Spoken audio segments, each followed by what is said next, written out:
I found the easiest double up strategy ever and I wanted to share it with you all. Pretty much I won my past 11 games. So if you have a friend you want to play double up with and you want to rank up like relatively quickly and easily, this is going to be the video for you. So essentially it's going to revolve around one cost reroll. Only one player needs to do it though, but I feel like every double up team should have at least one reroll player, and you could switch off every single game. So whoever gets a better start for whatever reroll comp there is, that person does it that game, and then next game you see who has a better start and so on and so forth. So right now in the meta there are a couple of good reroll comps, and it's always going to change depending on what the meta is, but right now the good reroll comps at one cost are going to be mages, shapeshifters, and multi-striker. But honestly, you could use any of the reroll comps like imaginable, because you get the 3-star version of the unit so quickly in double up because of the send unit mechanic. And the reason why this strategy works is because the person who is rerolling just carries the early and mid game so hard that the other player just gets to full econ the entire game. So we're gonna look at one of the games that I played with my friend here, and spoiler alert, I did not roll a single time the entire game. That's how good the comp is. Like I had like 100 gold multiple times at the end of the game because that's how easy this is. Like I know we are like two decently good players playing double up, and we're facing like, we could probably play like anything and win, right? And win like 20 in a row, 15 in a row, whatever. But like the thing is, we're pretty much AFK playing when we do this strategy because that's how much mental energy it takes. So pretty much anyone can do this. You really just have to pay attention during like the first like 5 minutes of the game, and then afterwards you could like pretty much AFK and just go from there. So here we get a Seraphine 2-star and we get a Soraka, and you might think, who's gonna do the reroll? Is it gonna be me or is it gonna be my friend? So right now I have a Negatron and a Glove, which are not the best mage items. However, my friend tells me he has a tier, so I'm just gonna send it to him right away. And he just has a great start for Seraphine. I don't think he had any at the time, but you want to use your senders as early as possible. So as soon as you get a 2-cost or 2-star 1-cost, and whoever you're playing with has decent items for them, just send it right away because you get the sender back really, really quickly, as you'll see in this game. So I'm just gonna buy everything in my shop. Nothing too much to worry about there. What do we want? Depends what comp I'm going for. I could go for literally anything here, because my friend's doing the reroll, and look at this. I have a sword, I have a glove, and I have a Negatron, so I'm probably gonna do some sort of 4-cost build. So I could do like aggressive preservation, play around the preservers, because like Rakan plus Morgana plus all the preservers work pretty well in almost any fast 8 comp. So I reroll the other ones. Then I'm just like, maybe I just take worth the wait and we just both reroll. It'd be funny, right? So I just take worth the wait, and if I happen to get his unit, all the better, right? What do we end up getting? I end up getting a Lilia. Not the best, but I could do like the Fairy Rakan build with the Callista. It's not as good, but it is a comp that can be played with Lilia. Honestly, Lilia, not the best thing ever right now, but it's okay. I'm just gonna go ahead and make interest. It's okay as the non-reroll player to like lose a lot of the early game rounds. Like obviously you want to try to win as much as possible, but the other player, if they have the right items, they are going to just supercharge their fight, blow through everyone, and then transfer over onto your board. It's not going to happen yet because they don't have the 3-star version of their unit, but come stage 3, it probably will happen. So we got another Soraka, which is great because we want to hold on to both Soraka and Seraphine to send to your partner. And on the carousel, I'm just going to go for one of the Callista items. It's going to be either a bow or a rod. And that way I can build Guinsoo's Rageblade because that's going to be her core item. If you're not familiar with what comps you should be playing or what items to put on each comp, head on over to bunnymuffins.lol/meta, where I update a meta snapshot every single Friday. And I've been doing it for 5 years. I am the longest standing player run snapshot. So here I get the Soraka too, and look at this, I get my sender back. So I could just auto send the Soraka right away. And just like that, because we send early, we're able to send again. And before stage 3, I already sent him 6 copies of units that he needs, and he needs 18 of them. So I already did 1/3 of the job right there. So he pretty much owes me dinner the next time we go out to eat. So normally when you play 1-cost reroll in like a regular game, like a non-double up game, you normally have to perform a pretty big roll down on stage 3-1, which he has to roll a little bit to hit, but you don't have to do it that much because, again, I sent him 6 copies of the unit. Oftentimes you don't even hit during your roll down on stage 3-1, so what ends up happening is you have to continually roll throughout stage 3 in order to hit your unit. But now, since you sent units over, you don't even have to. Like, I don't even have to buy the Soraka to send to him because he's gonna hit it before I get my next sender. But I'm just gonna throw some tank items onto my Lilia, probably the Stone Plate. That's a very popular item to build in the Kalista comp, so I'm just gonna slap that on. I'm gonna make a Spear of Shojin. Swords are kind of useless in that comp. You make Spear of Shojin to put it on Milio eventually, but we don't have a Rage Blade yet. We have 2 rods, which is great, right? Because if we get 2 bows, we get 2 Rage Blades, so that's really nice. The tier can be used for something like Redemption. The glove and the cloak, probably just gonna be random items on other units, nothing too crazy there. The comp really only needs 2 items, and I'm gonna add Vex to my team planner because the next unit that he's looking for is going to be the Vex 3-star. So I'm not going to pick up the Soraka. He already has it, so we're just pretty chilling right there. My team kind of sucks, but you'll see soon enough, like, he's just going to come over to my board and save me every single time. So here, I think I'm going to take Recombobulator because I have this 3-star Lilia. I do have Worth the Wait, so I'm going to get a new Lilia anyways, but it's probably just time to pivot the comp anyways. Recombobulate is also just kind of fun. We were kind of bored because we won all these games so easily. And also getting a 3-star 2 cost is probably going to be pretty good. So we get a cast in here, and our items are actually fantastic for this. We have a Quicksilver Sash, and we have a Rabadon's Death Cap or an Archangel Staff, which are probably one of the better items for casting. I think his 2 best items right now is going to be Quicksilver and Titan's Resolve, but it always depends on the meta. I'm sorry, Bloodthirster. So Quicksilver, Bloodthirster, and then Titan's Resolve. But if you have like AP items on your casting, just build them, you know. It's like you don't want to greed the items too long because then you miss out on a lot of value. So we're just going to play them right now. I'm going to switch my team over to Multi-Strikers and just like swap the team planner every time you need to do this. It's going to be Ashe, Jax, Akali, Caston. Well, I don't need to add Caston because we already have him 3-star. Shen, Kalista, and Camille, and then you're pretty much good to go from there. As for the Lilia from the Worth the Wait thing, I don't really need to use her, and instead I could use her as kind of just like having 1 gold per turn. But this is just a basic multi-striker, 7 multi-striker comp. You pretty much play it whenever you're running Ashe Jax reroll, Caston Akali reroll, Hecarim reroll. That's really all you need to do. Also, don't forget, get the Vex for your friends, so add whatever units that they need into your team planner as well. He's adding in the Hecarim because I think we were trying to go for a 3-star Hecarim as well, even though I don't have any copies right now. But what else is he going to send me? Either a Camille or a Kalista or Hecarim. Those are really the only 3 options I care about. I'm actually going to play the Vex right now. It works out pretty nicely because it gives me Chrono, so while I'm holding the unit for him, I can actually make some use of it. Obviously, this isn't always going to happen, but in the cases where it does, it works out really well. But now that I have 3-star Caston, he's going to be doing a lot of work as well. But my friend, he has 3-star Seraphine, 3-star Soraka. They're going to be dominating everything too. And look, he's already coming over to my board. I know I already won, but like he's winning so quickly that it doesn't even matter, you know? I'm going to get a Negatron off the carousel. That way I can build a Bloodthirster. And in my next shop, I do get the Akali. Maybe we could still buy all these Lilias or something like that. Who knows? Maybe we get Lilia 3 again, but I think I end up keeping all of them. So I don't even end up using it for the 1 gold per turn thing. He sends me over a gift. I asked for a component anvil because I want to get the Bloodthirster for my Caston, but there's always like a lot of debate on what you should send over to your partner. I think an underrated thing to send is sending the units or gold for free. Like sometimes it'll say like 0 gold, send 3 2-cost units over to your teammate. I think that's a very underrated thing to send because it's not something that's fun, so they have to balance it out a little bit by making it a bit better because they know people are going to want like an artifact anvil or like completed items or like a legendary unit or something like that. So I feel like just getting +6 gold is really, really nice as well. So if you're ever wondering what to send your teammate and they're kind of unsure, just send them over the gold because it saves you a lot of money and they get like just free money. It's like who can complain about that? Whereas the components, the completed items, like you have to make sure you can actually make use of them because if not, it's just not going to be that great use of money. Because in TFT, you always want to spend money as optimally as possible. Like look at this.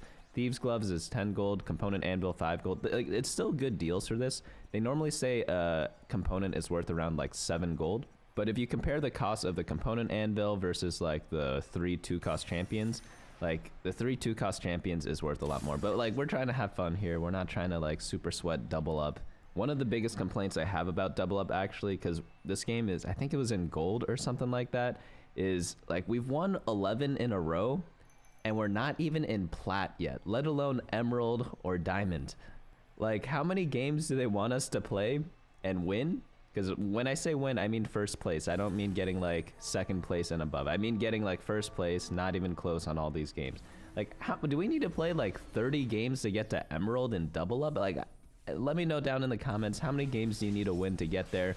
I think it's because we haven't played too much double up before, so maybe our MMR is really low, but like, come on, it doesn't make the game fun for the other people in our games. Like, just boost us up a little, you know? Like, we want to get to challenger and double up, but we end up not playing so much because we play these games and we do the strategy, and the games are too easy that we get bored even though we're winning. But we don't even gain that much LP for every win, so I don't know what's with the system there.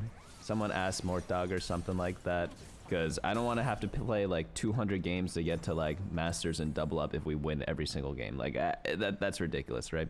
Obviously I'm exaggerating there, but someone do the math. Like, it took us 11 games to get to like gold something. I don't know what rank we're actually at, so we have to still get to platinum, we have to get to emerald, we have to get to diamond, we have to get to master. That's 4 tiers already to get to master, and then we need 2 more to get to challenger. We need to get to 500 LP. That's just a lot of games. Like, I don't know how people have time for that, because it's also double up. Like, I want to play rank solo duo as well, and my friend's also, he's trying to do the trifecta. He wants masters in solo, masters in double up, and hyper in hyper roll. And here he's already hyper in hyper roll, he's already master in solo, so the only thing he's missing is masters in double up. But even then, when that's the only thing he's playing for, we still get bored because the games are too easy and it takes so long to climb, because we know we have to play like, I don't know, maybe like 10 games every day for like a week straight to get there. Like, that's a lot of games, you know? But anyways, back to the game. He sends me a Hecarim too. I'm really just looking for the Vexes for him. I only have one star Vex, so that's not really gonna help that much. I'm gonna wait till I get a 2-star. This Hecarim's huge for me. It gives me 5 multi-striker. I just wasn't able to put it into my team on time.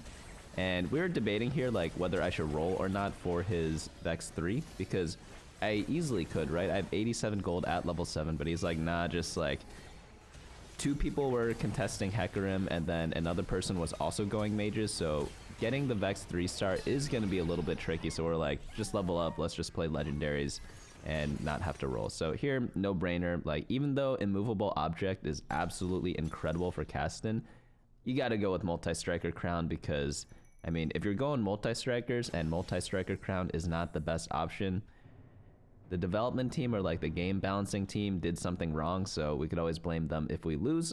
Because if you're going to comp and you're forcing like a vertical trait, like we're going 7 multi-striker, if picking the augment that is related to the trait is not the right call, like, then the augment just sucks, right? They have to remove it from the game or like rework it heavily. And it's pretty deep into the set right now. We're what, like month and a half into the set. If they haven't balanced it by then, like, it's just never going to be balanced. But luckily it is, so we take the multi-striker crest. I'm not trying to like rag on anyone. I'm just like giving my thought process on why you should take multi-striker crest in this situation, because immovable object and honestly even anger issues is like really good for this team comp as well. Like, maybe they are better, but it can't be like that much better where I'm making like a huge mistake in taking this multi-striker crest, especially in a game that we pretty much already won, because all these fights, like, we haven't lost a round since we both hit some semblance of a board.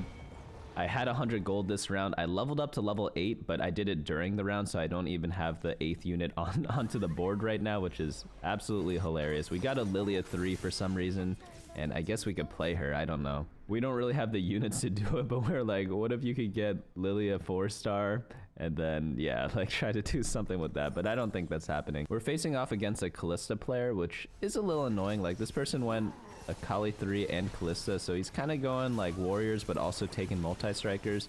Not the best for us, so hopefully we win this round and knock him out later on so that we could open up the units. And yeah, this Kassadin's cooking really hard, but you can notice every single fight, even though I'm winning, like, my friend's coming and he already beat his guy like 5-10 seconds before I did. And the reasons for that happening is, A, one cost reroll is really strong up until around like stage 5, so he should be winning those rounds because that's when his comp is strong. And 2, he hit it really early. 3, he didn't have to spend much gold on it, so he's able to power level up. A lot of times, reroll comps don't really hit their true power until you get them 3-star and also level up to put in whatever traits they need. So in this case, he really wants to hit like 7 mage. So he's able to level up really quickly. In combination with having the 3-star 1 cost, it's just a recipe for really good stuff happening because he's able to get both the 7 mage and the 3-star Seraphine and the Soraka, so it's just like no contest there.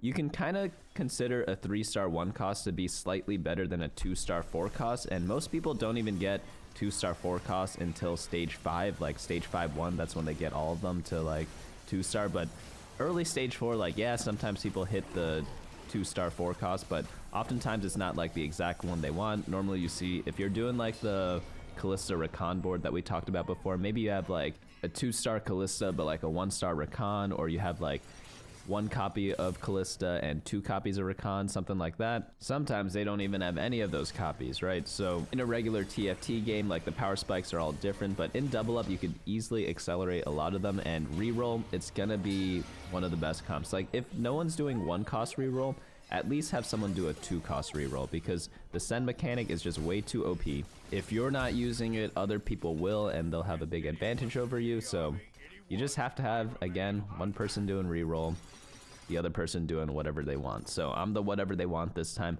Obviously this game is a little ridiculous because I mean we hit 100 gold again, and I got the recombobulator with worth of weight, which is obviously really good, right? But I'm telling you, every other game we play, I'm just going some random 4 cost build. Maybe it's like a Gwen Karma Fiora, maybe it's like the Kalista comp that we were trying to go this game. Maybe I'm doing like another 1 cost reroll and we're both rerolling, right? Like the other person, what they do literally does not matter. You're just trying to feed one person to get that 1 cost reroll, and like if I was losing all these rounds, it would actually be fine because my teammate would beat his opponent too quickly and come over to my board anyways and save me. So in those cases, like there were times where the person who was doing the whatever they wanted built like a bunch of tank items in order to survive a bit longer, and then the other person comes over to their board, kills everything, and then even though I would have lost the fight, I don't actually lose a fight because the teammate came and saved me. So here, like we're at 96 gold again. Like I don't know how many times this has happened already, but it has been a lot. We've got our first copy of Kalista finally, so we could run. Do we even have 7 multi-strikers? Yeah, we have the Ashe and the Kalista. I have this extra Shen and the Vexen, so I should probably take that out. I also have this random Lilia 3-star on my board just because I got it from Worth the Wait. And yeah, like I don't have to be playing that. I could be playing some sort of like 2-star legendary to replace that eventually. Maybe I take out Pyro. Maybe I don't need the Shen anymore. If you're using your brain and going super creative, maybe you could take out Shen, put in a Varus, and then have the Varus have like multi-striker emblem. Varus is more of a caster than an auto attacker, but you know what, like having a bunch of attack speed on him probably is still really good because he gets to cast really often, and he still does a decent amount of auto attack damage, right? It's a non-zero number. But we are almost level 10 now. Can we get to level 10 with the 100 gold? Because I don't want to be rolling this whole game just to have fun a little bit, you know? I was actually making a joke here. This is the first time I went to his board that game because normally he was trying to come to mine. Our next opponent has a ton of items on his bench. He must have gotten the thing that was like bench a unit and it like unmakes all those items, so it gets really hectic once the round starts, but they weren't able to do the completion. It's a really risky charm to take because yeah, sometimes you just don't get to complete whatever you wanted to do on time, and sometimes you cook a little too hard, right? Anyone here played the game Overcooked, where you're just trying to like have so much going on and then like bad stuff happens? Same thing can happen in TFT. Like you can overcook yourself too and get a little confused and have items sitting on your bench in the late game. It's really just because there's too much going on. Oh, if you do have a double up partner, yeah, like I highly recommend playing Overcooked because it's just a solid game as well. It was actually pretty funny. There's this like really high ranking TFT player. He like messaged me once on Discord. He's like, who are you playing Overcooked with? Because you know how Discord shows what game you're in sometimes. I'm like, oh, it's like one of my IRL friends. He's like, oh, is it like someone you're trying to date? I'm like, no, it's a guy. And then he was like, why are you playing cooking games with other dudes? I was just like, I don't know. It's like, it's just fun. Like cooking games are just fun. By the way, I asked for a Ornn item because I have so many units that could possibly use it, but we get Zhonya's off the recraft because the first one, like, I just didn't want any tank items, but here we could just have something ridiculous. Zhonya's can be used in place of the Quicksilver because you really just want it as like some sort of defensive item. This Quicksilver, who could it go on? Like, I guess Kalista or something like that. Have her be uninterrupted. I guess Tahm Kench. I don't know, man. It doesn't matter. Like, we got to level 10. We have 51 gold. The game's still going on. I don't think we actually made it so that we could get to 100 gold while also being level 10. You might need like even more econ than this. And hilarious. I'm still holding on to the Vexes because we never actually got a Vex 2 to send over to him, but that's just the power of one cost reroll. Like sometimes you don't even need like the later components to really make it work, but here we're able to just finish the game. I'm actually losing this round, right? Kassan's still alive, but my teammate comes over, finishes him off, and then we are able to get a quick win there. So again, like, just do the one cost reroll. It's so broken. The other person just do whatever they want. Use your senders early. Use them as early as possible because that's where the main power comes from. But that's going to be it for me today. Hopefully you all enjoyed this video. I'm not going to do too much double up, but every now and then, sure, why not?